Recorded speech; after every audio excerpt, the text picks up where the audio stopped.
Hoy vamos a hablar de pancreatitis, que es un tema bastante común en nuestro medio. Estos son los temas que vamos a tocar. Vamos a hablar de la definición, la epidemiología, la fisiopatología, cómo se clasifica la pancreatitis, cómo se diagnostica y cómo se trata. Entonces vamos a empezar con un poco de la anatomía. Tenemos que el páncreas es un órgano retroperitoneal, desemboca en la segunda porción del duodeno, que está en contacto con la cabeza del páncreas. Vamos a tener que se divide en una cabeza, en un cuerpo, ¿sí? Y en una cola. Entonces aquí está la cabeza, este es el cuerpo y la cola del páncreas. Tiene un conducto hepático común o conducto de Wilson que se une al colédoco y desembocan en la ampolla de váter en la segunda porción del duodeno. Esta es la unidad funcional del páncreas, ¿sí? En donde tenemos un núcleo, tenemos unos gránulos imógenos que son los que producen las enzimas digestivas pancreáticas, las mitocondrias, una membrana basal y un retículo endoplásmico. Entonces, pancreatitis hace referencia a la inflamación del páncreas que usualmente es causada por autodigestión del páncreas y se divide en aguda y crónica. En esta charla vamos a enfocarnos sobre todo en la pancreatitis aguda. Tiene una incidencia de 5 a 35 casos por cada 100.000 habitantes, lo cual no es una enfermedad rara, mientras que la pancreatitis crónica tiene una incidencia una incidencia entre 4 a 8 casos por cada 100.000 por año. La prevalencia es de 26 a 42 casos por cada 100.000 y tiene una mortalidad cercana al 3%. Esto es una hemotecnia para acordarnos de algunas de las causas de pancreatitis. Get smashed, que traduce como estar aplastado. Gallstones, que son cálculos en la vía biliar. El etanol, ¿cierto? Es una causa también de pancreatitis. Trauma. Los esteroides. mumps, que es el virus de las paperas. Autoinmunes, las causas autoinmunes. Una de las causas también es la enfermedad por inmunoglobulina G4. La mordida de un escorpión. El escorpión usualmente se llama Tisurus, se me va el segundo nombre en latín. Se encuentra en el lado el noreste de Sudamérica, Venezuela, Trinidad y Tobago, Guyana también hace parte de los territorios donde se encuentran estos escorpiones. La hiperlipidemia, principalmente la hipertrigliceridemia, cuando tenemos triglicéridos mayores de 1000, existe un alto riesgo de desarrollar pancreatitis. Procedimientos como la CPRE o ERCP en inglés, que es la colangiopancreatografía endoscópica retrógrada, y un grupo de medicamentos. Particularmente quiero destacar que la tiazida está asociada al desarrollo de pancreatitis, aunque es muy raro encontrar pacientes que hagan pancreatitis. Fumar también está asociado a pancreatitis, al igual que la diabetes y el consumo de alcohol de más de 400 gramos de alcohol al mes. Como supongo que ustedes no saben cuánto es tomarse 400 gramos de alcohol, traje esta tabla que nos permite establecer como una idea de cuántos gramos hay por cada trago. Una cerveza que viene más o menos entre el 4 y el 9%, con una media del 5%, tiene 8 gramos por cada porción de 200 mililitros, más o menos, ¿sí? Mientras que el whisky tiene 16.6 gramos, ¿cierto? por cada 50 mililitros, una copa. Entonces, para hablar de la fisiopatología, vamos a hablar que la pancreatitis empieza con una disfunción lisosomal. Esa disfunción lisosomal se debe a dos vías. Una es la disfunción de las hidrolasas lisosomales como las catepsinas y una disminución en las proteínas de membranas que son las LAMP1 y 2. Estas LAMP traduce proteína lisosomal asociada a membrana en inglés.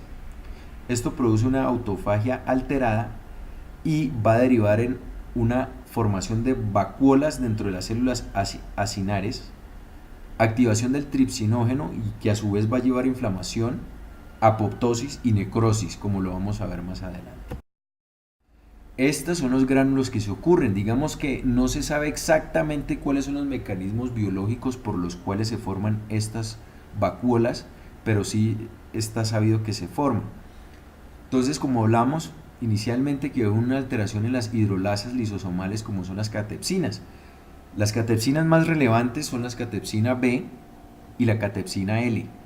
La catepsina B es la encargada de activar el tripsinógeno y pasarlo a tripsina activa, mientras que la catepsina L es la que se encarga de metabolizar la tripsina y el tripsinógeno. Es decir, esto los cataboliza, disminuye los niveles de tripsinógeno y de la tripsina, la catepsina L, ¿sí? Y los lleva a aminoácidos.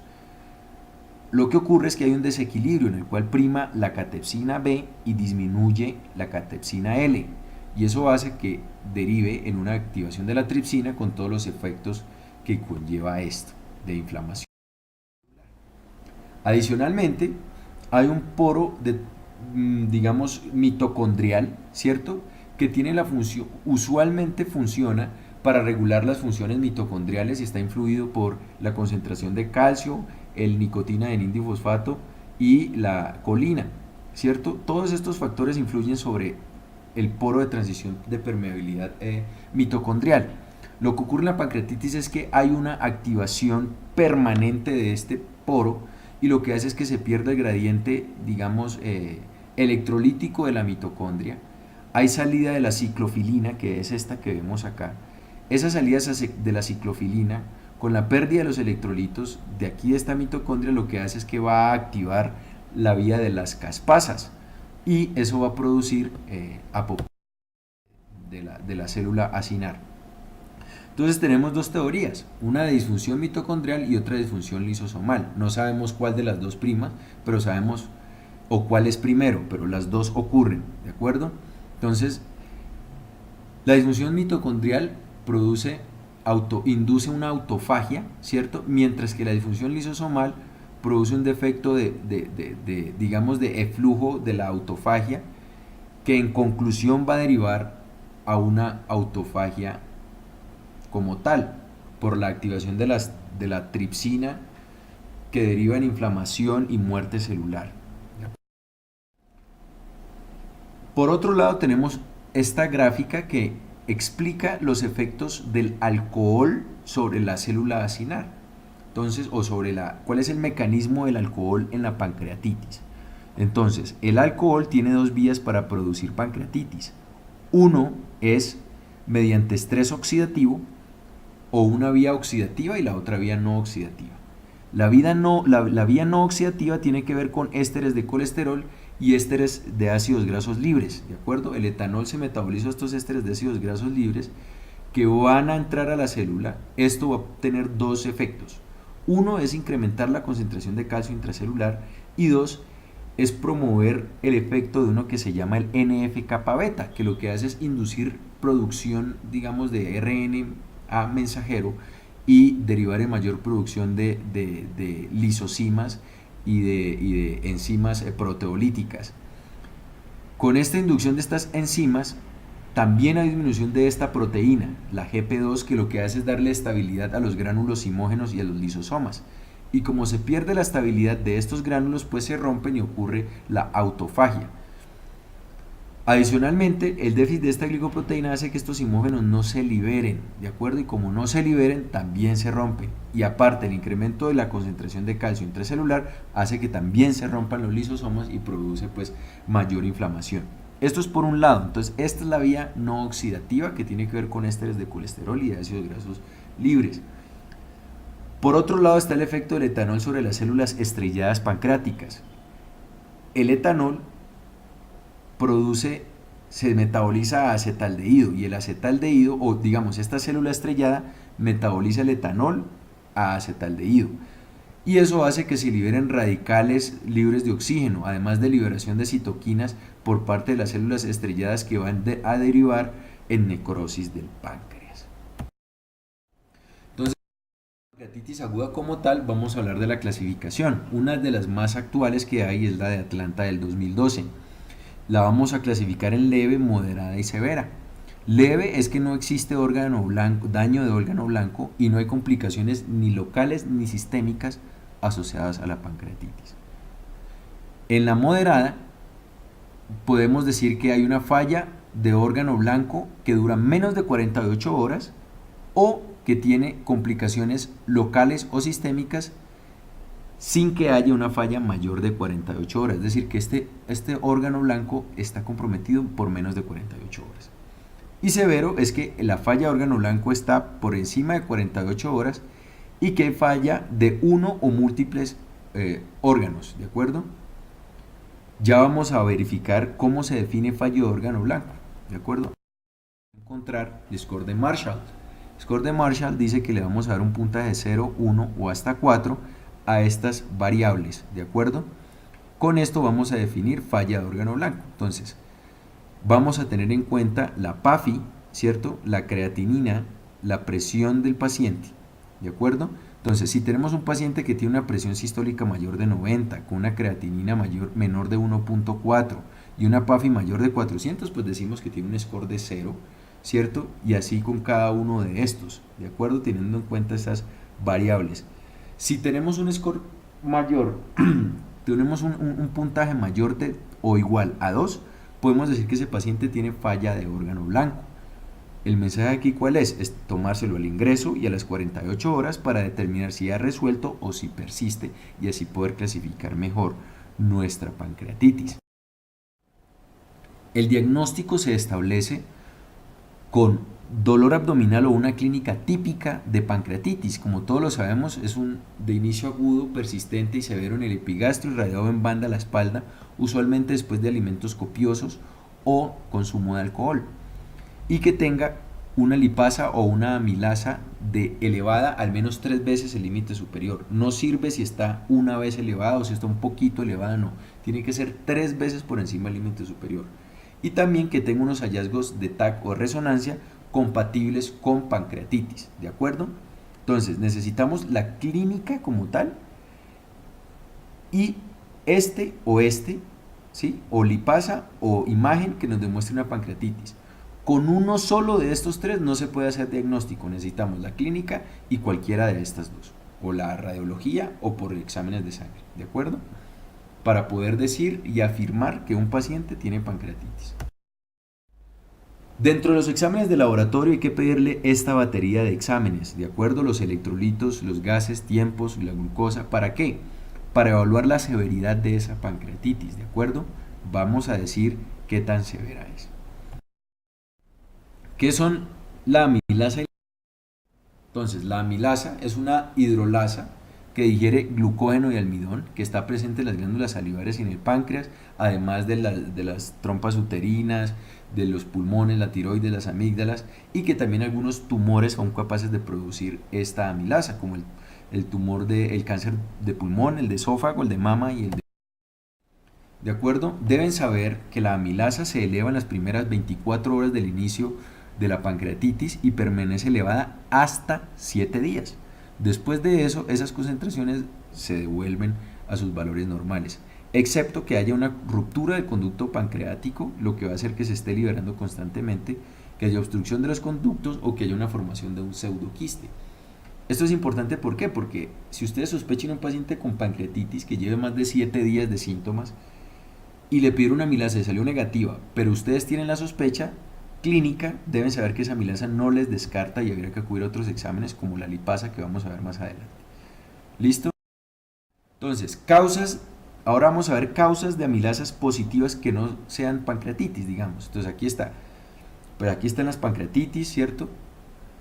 El trauma, cáncer de páncreas, pero hay causas no pancreáticas de hiperamilasemia, como la falla renal, parotiditis, cálculos y aladenitis, hiperamilasemia tumoral, como ya lo vimos por cáncer de pulmón u otros cánceres, colecistitis, coledocolitiasis también de hiperamilasemia, ¿cierto? Una úlcera péptica perforada, obstrucción intestinal, un embarazo ectópico roto, peritonitis, el aneurisma de aorta, ¿sí? Todo eso puede producir hiperamilasemia. Esto es importante tenerlo en cuenta porque recuerden que siempre hay que tener la clínica presente. La clínica es nuestro mayor aliado a la hora de hacer un diagnóstico. La lipasa es una enzima que principalmente nos ayuda con el metabolismo de los triacilgliceroles o triglicéridos y los ácidos grasos libres. Se produce en la leche materna, en el páncreas, en el tejido hepático y en el endotelio. Esta, a diferencia de la amilasa, que se eleva a las 24 horas, esta se eleva entre las 3 y las 6 horas del inicio de los síntomas, y ese pico a las 24 horas, y se eleva hasta por 2 semanas, ¿de acuerdo? 2 semanas dura elevada la lipasa. Esto es una tabla que nos compara el rendimiento diagnóstico entre la lipasa sérica y la amilasa sérica, ¿de acuerdo? De aquí fue que salió que tenía que ser 3 veces el límite superior, ¿de acuerdo? Entonces cuando miramos que es el 3 veces el límite superior, la lipasa tiene una sensibilidad del 95 con especificidad del 92, mientras que la amilasa tiene una sensibilidad menor de 63, pero con una especificidad alta en los diversos ensayos que han hecho evaluando el rendimiento diagnóstico de estas dos pruebas. En cuanto a las imágenes, acuérdese que siempre debemos acompañar una imagen cuando tenemos un paciente con pancreatitis. Entonces hay un incremento del tamaño de la silueta, distorsión del contorno pancreático, siempre buscamos algo, así sea edema pancreático, pero alguna normalidad que sugiera pancreatitis. Entonces aquí vamos a ver un páncreas edematizado, ¿de acuerdo? Y aquí, como dice la gráfica, hay edema con inflamación y fluido en estas flechas alargadas, ¿sí? Este pedacito acá, ¿de acuerdo? Esto es una imagen que nos muestra la formación de un quiste pancreático con edema peripancreático. Más imágenes del páncreas, ¿de acuerdo? Aquí vemos un páncreas bastante inflamado, ¿de acuerdo? Aquí tenemos una pancreatitis necrotizante y se ve todo el cúmulo, digamos, de detritus en el tejido peripancreático, como se ve acá. Entonces, diagnósticos diferenciales de la pancreatitis. Tenemos desde un cólico biliar, ¿cierto? Hasta pasando por una cetoacidosis diabética, varicela, peritonitis, un infarto de la pared inferior del corazón. Se puede asociar a síntomas de pancreatitis. La porfiria, una crisis de porfiria intermitente aguda también. Entonces recuerde que para hacer diagnóstico necesitamos la clínica y una de los siguientes que voy a mencionar, y es hiperamilesemia o incremento de la lipasa 3 veces por el límite, 3 veces por encima del límite superior, o una imagen, bien sea por TAC o por resonancia, e incluso hasta por ecografía, que muestre cambios del páncreas compatibles con pancreatitis. Si tenemos uno solo de esos 3, no nos funciona, no cumple diagnóstico de pancreatitis y hay que buscar estos diagnósticos diferenciales. En cuanto al pronóstico, antes hablábamos del score de Ranson, la escala de Glasgow, ¿cierto? Para establecer pronóstico. Sin embargo, los que más utilidad tienen es el score de Apache, ¿cierto? Calcular el score de Apache y darnos cuenta también del BISAP score, que es un poco más fácil de hacer y tiene en cuenta estas variables. Si es de 0 a 2 puntos decimos que es una mortalidad baja, y si es de 3 a 5 puntos es una mortalidad alta. También está el HAPS, tenerlo en cuenta. Sin embargo, en vista de que tenemos el Apache, el Ranson, el Glasgow, el HAMS, el BISAP, ¿cuál es el mejor? Entonces, aquí hay una comparación de todos estos scores, ¿cierto? Y nos damos cuenta que en este estudio el BISAP fue muy útil a la hora de establecer la severidad de un paciente con pancreatitis y el pronóstico, ¿de acuerdo? Está bien usarlo. En cuanto al tratamiento, el tratamiento de una persona con pancreatitis se basa básicamente en tratarle los síntomas, ¿de acuerdo? Que el paciente no tenga dolor y esté muy bien hidratado. ¿Por qué? Porque a veces la pancreatitis forma un tercer espacio y secuestra líquido de los demás espacios celulares a los pacientes y se deshidratan y pueden hacer incluso lesión renal aguda prerrenal. Entonces, de acuerdo a este algoritmo, ¿cierto? Vamos a darnos cuenta que el manejo inicial son líquidos, analgesia, ¿de acuerdo? Y evaluamos la severidad con el score de Marshall y lo clasificamos entre leve, moderado o severo, ¿de acuerdo? A la hora de hacer la reanimación hídrica, este estudio nos mostró que eran en pancreatitis, ¿sí? Y de aquí es que parte la recomendación de darle a los pacientes con pancreatitis lactato de Ringer, ¿de acuerdo? ¿Por qué? Porque en este estudio se demostró que el lactato de Ringer comparado con otras soluciones disminuye la inflamación, ¿de acuerdo? En pacientes con pancreatitis. Entonces, retomando, lo clasificamos entre leve, moderado y severo, ¿de acuerdo? Vamos a darle manejo con Si es leve, ¿cierto? O moderado y no tiene contraindicación a la vía oral, le vamos a dar nutrición oral si es tolerada, ¿de acuerdo? Si el paciente no tolera la vía oral, le vamos a dar por sonda nasogástrica, ¿de acuerdo? O sonda nasoduodenal, gastrooroduodenal. Vamos a garantizar que el paciente esté oxigenando bien y vamos a tratar la etiología. Por ejemplo, si el paciente tiene una pancreatitis de causa biliar, pues habría que corregirle su obstrucción biliar haciéndole una colecistectomía o una colangiopancreatografía endoscópica retrógrada si tiene una obstrucción del colédoco, ¿de acuerdo? Si hay cálculo en el colédoco hay que hacerle una CEPRE, después hacerle colecistectomía y ahí se acabaría el manejo y el paciente mejoraría, ¿de acuerdo? Si no tenemos una causa clara, pues simplemente lo tenemos hasta que nos tolere bien la vía oral y hasta que no tenga dolor sin el uso de analgésicos, ¿de acuerdo? Eso es una pancreatitis leve. Ahora, en una pancreatitis moderada o severa, al paciente hay que monitorizarlo en una unidad de cuidados intensivo y evaluar si tiene complicaciones, como ya lo vimos.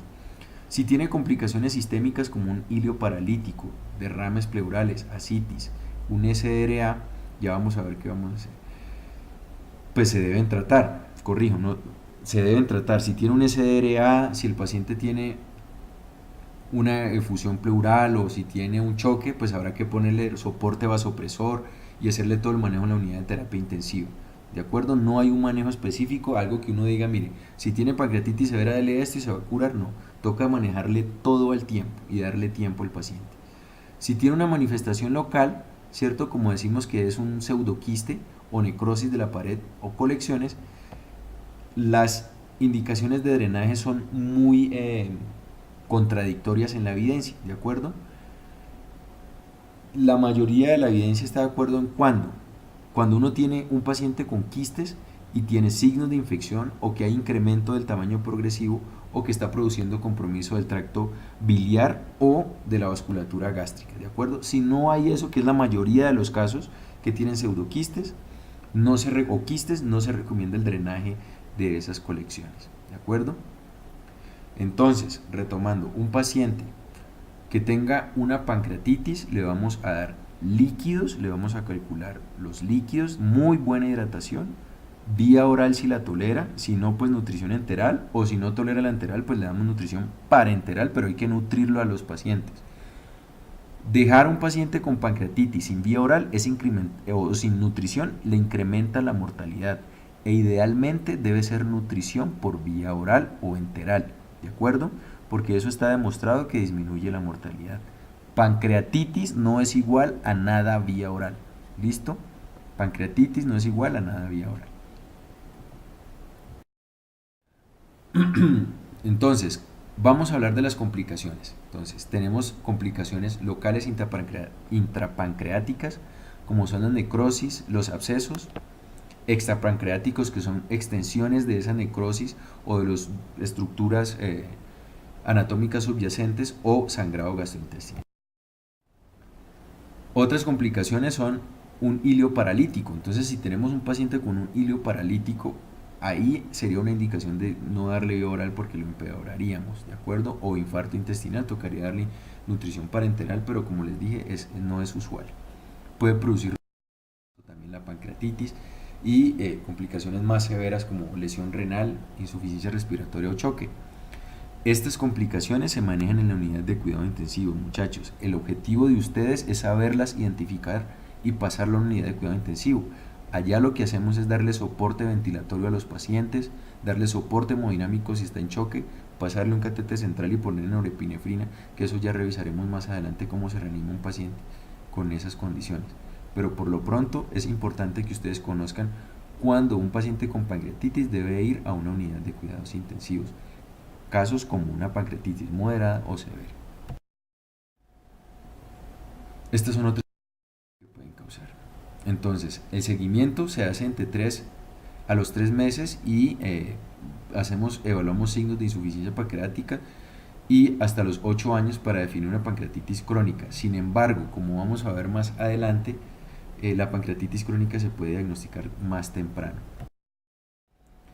Entonces, la pancreatitis crónica Es un proceso patológico caracterizado por un daño irreversible del páncreas, ¿de acuerdo?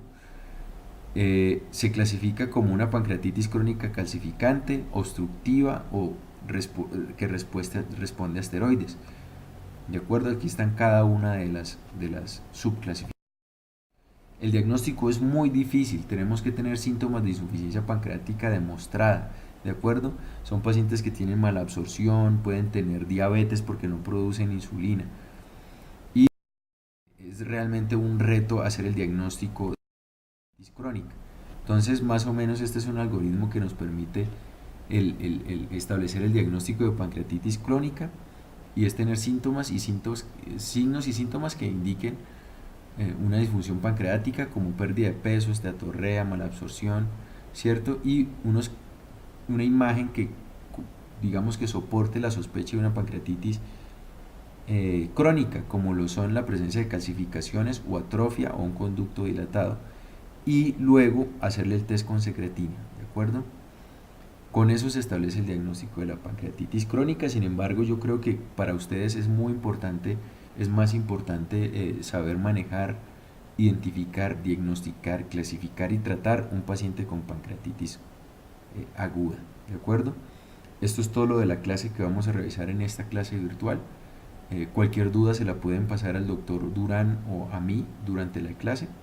Espero que haya sido de la utilidad de todos y nos vemos pronto y muchas felicidades.